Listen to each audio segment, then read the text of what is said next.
عقل مند لیڈر وہ ہے جو کسی طرح کی لڑائی میں عوام کو ملوث نہ ہونے دے. یہ دنیاوی لیڈر ہیں, یہ جاہل ہیں جو خود اپنے آپ کو سیف کرتے ہیں اور عوام کو ہلاکت میں جھونک دیتے ہیں. اب عبداللہ الحسین کا کارنامہ اس کا الٹا ہے. عوام کو بچایا, اپنے اہل خانہ کو میدان کارزار میں پیش کیا, اپنے خانوادے کو میدان کارزار میں پیش کیا. ولید ملعون کا خط آیا یا اس کی طرف سے بندہ آیا کہ آپ کو ولید نے طلب کیا. امام حسین وہاں انکار کر سکتے تھے, امام حسین نے انکار نہیں کیا. امام نے کہا ٹھیک ہے, کوئی شور شرابہ نہ کرو, بلایا ہے, جا رہا ہوں میں. یہ پہلی منزل, امام حسین دربار میں پہنچے.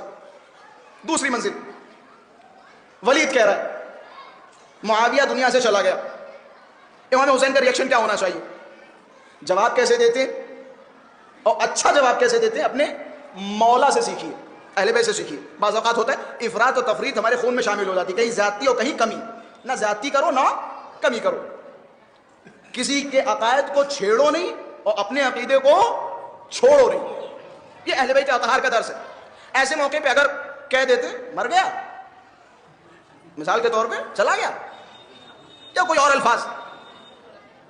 الفاظ, تو سامنے امپریشن غلط جاتا اور پھر کہتے دیکھو انہوں نے بدتمیزی کی لہٰذا ہم لڑائی شروع کر رہے ہیں. مدینے میں ہی کربلا واقع ہو جاتی. امام نے نہ خوشی کا اظہار کیا نہ غم کا اظہار کیا. ایسا بھی نہیں کہتے ارے بڑے اچھے آدمی تھے, بڑے نیک آدمی تھے, چلے گئے, اللہ رحمت فرمائے. ایسا بھی امام نے کچھ نہیں فرمایا. بعد میں ہوتا کہتے تھے شیعہ لگے پڑے اور امام ان کے یہ فرما رہے ہیں. امام نے یہ بھی مد نظر رکھا. امام نے ایک بہترین جواب دیا, نہ ہاں نہ اچھا نہ برا. امام نے قرآن مجید کی ایک آیت مشہور معروف پڑھ دی. کیا آیت؟ انا للہ و انا الیہ راجعون. ختم. قرآن کی آیت انا, ہم سارے کے سارے اللہ کی طرف سے ہیں اور اللہ کی طرف جانا. ختم, تمام, خلاص. امام نے جملہ فرمایا. خوب, یہ ہوئی دوسری منزل. یہاں بھی امام نے چنگاری بھڑکائی نہیں. امام لڑنا نہیں چاہتے تھے. پھر آیا تیسرا مقام, بیعت کیجیے. یہاں پہ بھی امام نے کیا خوبصورت جواب دیا. امام نے نہ کیا اور نہ ہاں کیا. اگر نہ کر دیتے فوراً تو یہاں معاملہ خراب ہو جاتا, یہی لڑائی شروع ہو جاتی. نہ امام نے ہاں کیا. ظاہر سی بات ہے امام معصوم کسی ظالم و فاجر و فاسق, نہ بھی ہو ظالم و فاجر و فاسق, کسی کی بیعت نہیں کر سکتا. جب خود امام ہے تو کسی کی بیعت کیسی؟ ٹھیک ہے. امام حسین نے نہ کیا اور نہ ہاں کیا. امام حسین نے فرمایا کہ ولید ذرا یہ بتا, کیا تیرا وہ امیر جو شام میں بیٹھا ہے وہ راضی ہوگا حسین کے چپکے سے بیعت کرنے پر؟ اگر میں کمرے میں بیعت کر لوں تو کیا وہ راضی ہو جائے گا؟ بھائی امام سے کلام کا امام ہے. امام سے سمجھیے کہ تیرا وہ یزید راضی ہو جائے گا میں اگر چپکے سے کمرے میں کر لوں اور تو جا کے کہتے ہاں بھائی حسین نے بیعت کر لی, کیا وہ تیری بات مان جائے گا جب تک گواہ نہیں پیش کیے جائیں گے لوگوں کے سامنے؟ ولید سر کھجلانے لگا کہ بات تو صحیح فرما رہے کہ کیا کریں کہ کل دن میں دیکھا جائے گا. دیکھیں امام نے بیعت کا وعدہ نہیں کیا کہ کل دن میں دیکھا جائے گا, کہ لوگوں کے ساتھ لوگوں کو جمع کرو, لوگوں کو بلاؤ, لوگ فیصلہ کریں گے اور لوگوں کے درمیان یہ ثابت ہوگا اینا احق بالخلاف والبیعہ, ہم میں سے بیعت و خلافت کا اصلی حقدار ہے کون؟ لوگوں کے سامنے آؤ, لوگ بتائیں گے اصلی حقدار کون ہے. بھائی اتنا سنا, یہاں سے حسین کا مزاج سمجھ گئے. جناب یہ بھی بتاتا چلوں, مروان اور ولید کی اچھی بنتی نہیں تھی. کیوں نہیں بنتی تھی؟ کیونکہ ولید سے پہلے یہاں کا والی کون تھا؟ مروان تھا. مروان کو ہٹا کے ولید کو والی بنایا گیا, تو لہٰذا ولید سے مروان کے اندر کھٹک تھی.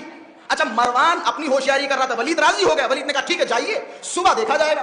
اب مروان پن لگا رہا ہے ولید کے, وہ سوچ رہا ہے چاہے یزید سے معاملہ خراب ہو یا حسین سے معاملہ خراب ہو, فائدہ ہمیں ہوگا, ولید کی لڑائی ہو فائدہ ہمیں ہوگا. جیسے ہی امام حسین چلے, مروان ملعون و پلید نے ولید سے کہا ولید موقع اچھا ہے, حسین سے یا بیعت لے لو یا پھر حسین کو قتل کر دو. بھائی اگر وہاں خاموش امام حسین رہے تو ٹھیک ہے, معاملہ یہ تھا کہ جناب امام حسین صبر فرما رہے, لڑائی نہیں چاہ رہے. اب جب قتل کی دھمکی مل گئی, اگر اب حسین نہ بولے تو بھائی فاتح خیبر کے بیٹے کو بزدل کہا جائے گا. فاتح خیبر کے بیٹے کو بزدل کہے گی تاریخ کہ قتل کی دھمکی دی گئی, حسین خاموش رہے. امام حسین نے جیسے یہ جملے سنے, شیر کی طرح امام حسین پلٹے اور فرمایا یبن الزرقاء, اے نیلی آنکھ والی کے بیٹے, انت تقتلنی او ہوا, تو مجھے مارے گا یا ولید؟ تو مارے گا مجھے, تو مارے گا. خدا کی قسم ہم اہل بیت نبوت ہیں. حسین ابن علی نے قاعدہ دیا رہتی دنیا تک کے لیے کہ ہم نبوت کا خاندان ہیں, ہم معدن رسالت ہیں, رسالت کا کان ہے, ہم علم کا سمندر ہیں. ہمارے دروازوں پہ ملائکہ کا آنا جانا ہوتا ہے, ہمارے ذریعے اللہ تمہیں نیکیاں دیتا ہے, ہمارے ذریعے رحمتوں کے دروازے کھولے جاتے ہیں. نحن اہل بیت النبوہ, ہم اہل بیت نبوت ہیں. یاد رکھے مروان, مثلی لا یبایع مثلا, مجھ جیسا اس جیسے کی بیعت نہیں کر سکتا.